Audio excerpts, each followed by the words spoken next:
Fundamental study में आपका स्वागत है।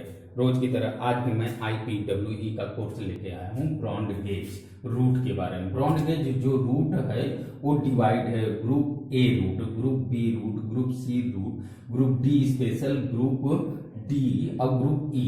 ये ब्रॉड गेज जो होते हैं इनके रूट जो है डिवाइड है। अब फ्यूचर में मैक्सिमम परमिसिबल स्पीड 160 किलोमीटर पर हावर है फ्यूचर में ये ग्रुप डी का। आज के समय में प्रेजेंट टाइम में इतने की स्पीड से ट्रेनें चल रही हैं, लेकिन ये बुक जब बनी थी तो उस समय फ्यूचर करके लिखा था। और ग्रुप बी में 130 किलोमीटर पर हावर की स्पीड से परमिसिबल है ट्रेन की स्पीड ग्रुप बी में।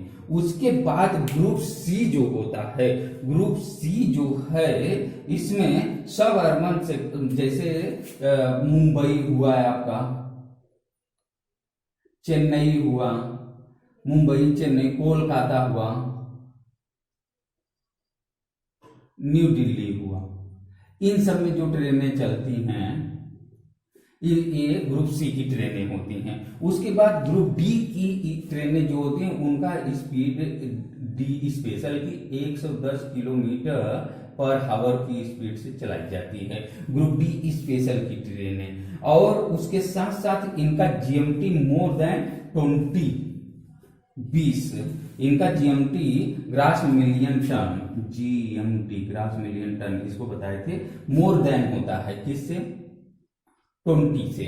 और ग्रुप डी में जो ट्रेनें चलती हैं इनका भी स्पीड 110 किलोमीटर पर हावर है, पर लेस देन 20 जीएमटी होता है इनका ग्रुप डी की ट्रेन। और ग्रुप ई की all other section, group E की जो है all other section and branch line which speed up to 100 मतलब 100 किलोमीटर पर आवर की स्पीड से जो चलती हैं, ऑल सेक्शन मतलब सभी सेक्शनों में, तो ग्रुप ई बोला जाता है।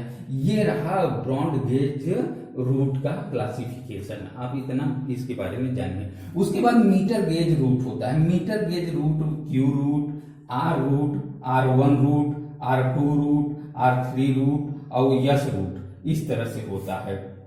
इन सब रूटों में आप देखेंगे तो ये मीटर गेज की रूटें हैं। नैरो गेज की रूट के बारे में ज्यादा नहीं, नैरो गेज के बारे में आप जानते हैं उसकी वाइड कितना होती है, 762 mm यानी 2 फीट 6 इंच होती है, या फिर 110 mm 2 फीट होती है।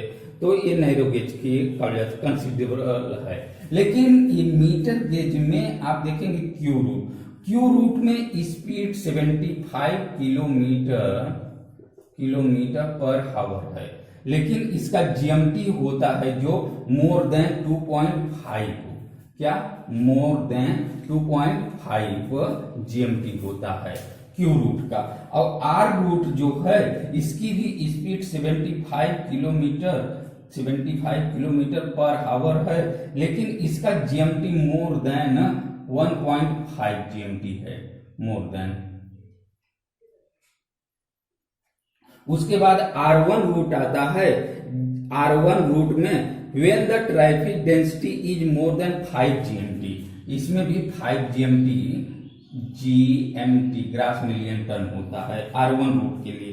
R2 रूट के लिए when the density between 2.5 to 5 GMT के बीच में होना चाहिए R2 के लिए। R3 के लिए 1.5 to 2.5 जीएमटी के बीच में होना चाहिए, जीएमटी के बीच में होना चाहिए। और यस रूट जो है इसकी लगभग सबकी स्पीड 75 किलोमीटर पर हावर है, लेकिन इनके जीएमटी चेंज है।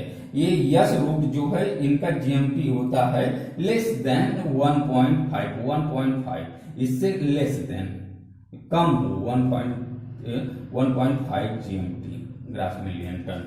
तो ये रहा आपका मीटर गेज, ये रहा नैरो गेज, ब्रॉड गेज और मीटर गेज। नैरो गेज में कोई ज्यादा रूट्स नहीं है, नैरो गेज के रूट्स का क्लासिफिकेशन नहीं दिया गया है, इसलिए इतना ही इनके जानकारी रखिए। आइए दोस्तों अब general management of Indian railway का लेसन 2 के बारे में पढ़ते हैं।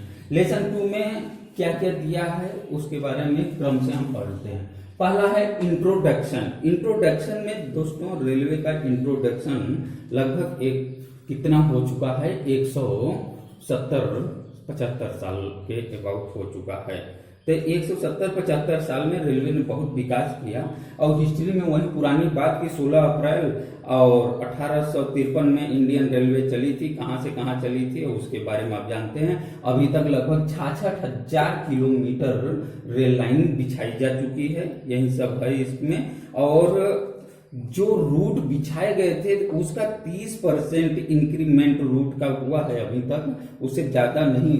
मतलब जब भारत स्वतंत्र हुआ था उस समय रेल जितना बिछा था आज 30% ज्यादा हुआ है। लेकिन दोहरीकरण मतलब डबल लाइनें हुई है और नैरो गेज मीटर गेज थे उन लोग को हटा के ब्रॉड गेज किए गए, काफी विकास हुआ है। लेकिन डिस्टेंस में केवल 30% ही डिस्टेंस इंक्रीमेंट हुआ है, ये रहा। उसके बाद प्लानिंग स्ट्रेटेजी है। प्लानिंग स्ट्रेटजी मतलब आइटम होते हैं और उनके हिसाब से प्लानिंग स्ट्रेटजी हर 5 साल पे या 15 साल में प्लानिंग की जाती है। जैसे 15 साल की प्लानिंग 1985 में की गई थी, तो 2000 तक कितना प्लानिंग था, ये कुछ ऐसा ही प्लानिंग करके कार्य किया जाता है।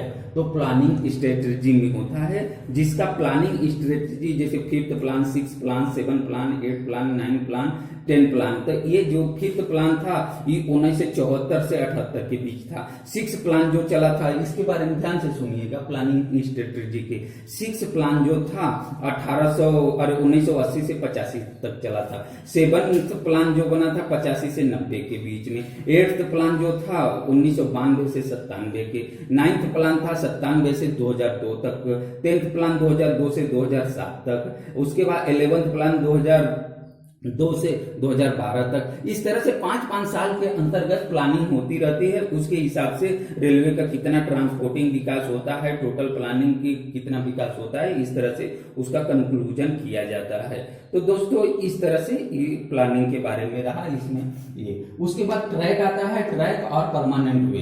ट्रैक को आप जानते हैं ट्रैक कैसा होता है, परमानेंट वे। ये मतलब जितना रेलवे का खर्चा होता है लगभग 40% उसका इन्वेस्टमेंट ट्रैक बिछाने और बनाने में परमानेंट वे के बनता है। उसके बाद ट्रैक में जानते हैं परमानेंट वे में क्या होता है, रेल होता है, स्लीपर होता है, उसकी फिटिंग एंड फास्टिंग होती है। उसके बाद ब्लास्ट होता है, नीचे गिट्टी उट्टी रहती है, उसके नीचे मिट्टी का चौड़ा फाउंडेशन होता है। लगभग वो 20 फीट एक लाइन के लिए 20 फीट चौड़ा फाउंडेशन बनाया जाता है। तो इस तरह से ये ट्रैक और ट्रैक परमानेंट वे के बारे में जानकारी आप रखिए और इसके बारे में बहुत सी जानकारियां बुक में दिया गया है, ये सब देख लेंगे। उसके बाद आता है वो track specification of Indian railway. Specification of Indian railway, track specification of Indian railway. IR का मतलब यहाँ इंडियन रेलवे हुआ। इससे मतलब ये होता है कि आपका जो ट्रैक है आप मतलब वो ट्रैक में जनरली फाउंडेशन बनता है, आपको बताया। उसके बाद ब्लास्ट होता है, रेल होती है, रेल के ऊपर फास्टेनिंग सब बिछाए जाते हैं जिस पर रेल दौड़ती है। तो most of the track straight expansion is 16% of track broad gauge and metre gauge में 20% एंड नैरो गेज में होता है। द मैक्सिमम कर्वेचर आपको पीछे हम पढ़ा भी चुके हैं कि मैक्सिमम कर्वेचर ऐसे कर्व होता है जिस पे रेल जाती है, तो उसका डिग्री ऑफ कर्व जो होता है यहाँ से डिग्री ऑफ कर्व बनता है जो थीटा बनता है। तो ब्रॉड गेज के लिए हम बताए थे मैक्सिमम कर्वेचर की specification of Indian railway track के बारे में बुक में दिया गया है, बता रहा हूँ। ब्रॉड गेज के लिए 10 डिग्री होता है ये ब्रॉड गेज के लिए, और मीटर गेज के लिए 16 डिग्री होता है और नैरो गेज के लिए 40 डिग्री होता है। इसके साथ साथ the blast use mostly is broken stone. ये तो जानते हैं स्टोन को तोड़ तोड़ के बनाया जाता है। जो उसका कुशन होता है आप जो जानते हैं नीचे 300 mm से 350 mm है, उससे ज्यादा भी होता है ballast cushion. Sleeper use prestressed concrete sleeper जो होता है वो 1660 लगभग 1660 1660 स्लीपर पर किलोमीटर में बिछाया जाता है। 1660 स्लीपर, कहीं कहीं ये 1540 स्लीपर, कितना होता है 1540 स्लीपर पर किलोमीटर में होता है।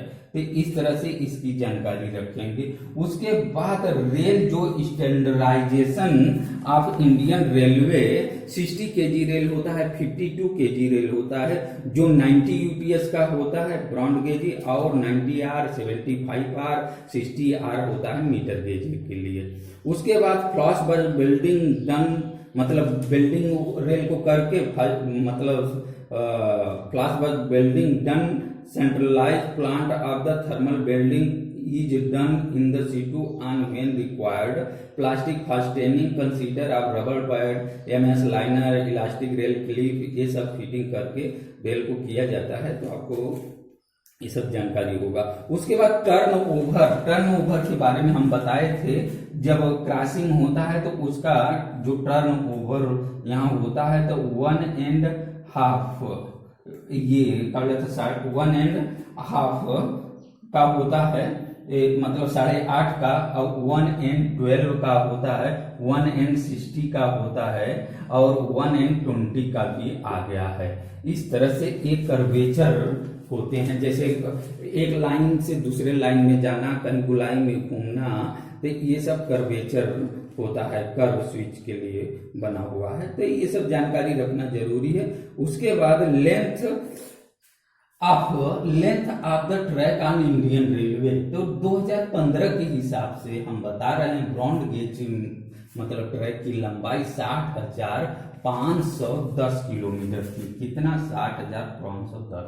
और मीटर गेज की लंबाई 3,880 किलोमीटर थी। ये ईयर इसके 2015 के अकॉर्डिंग अब बढ़ भी चुकी होगी। नैरो गेज और मीटर गेज की नहीं, लेकिन ब्रॉड गेज की तो बढ़ भी चुकी होगी। नैरो गेज की लंबाई 2,297 है। इस तरह से टोटल देखा जाए तो 66,687 किलोमीटर रेल लाइन बिछाई जा चुकी है अब तक रेलवे की। उसके बाद दोस्तों, और जो रेल लाइन बिछाई गई है, सबसे ज्यादा रेल लाइन उत्तर प्रदेश में है, लगभग 9,077 किलोमीटर है। दूसरे स्थान पे राजस्थान है, उसमें लगभग 5,000 समथिंग कुछ है। और सबसे कम लाइन जो बिछाई गई थी 2015 के अकॉर्डिंग सिक्किम में 0 किलोमीटर, लेकिन अब वो शायद हो सकता है वहां पे बिछाई जा चुकी हो कुछ किलोमीटर लाइन। दूसरे नंबर पे सबसे कम में नागालैंड है 11.13 किलोमीटर, और उसके बाद है अरुणाचल प्रदेश।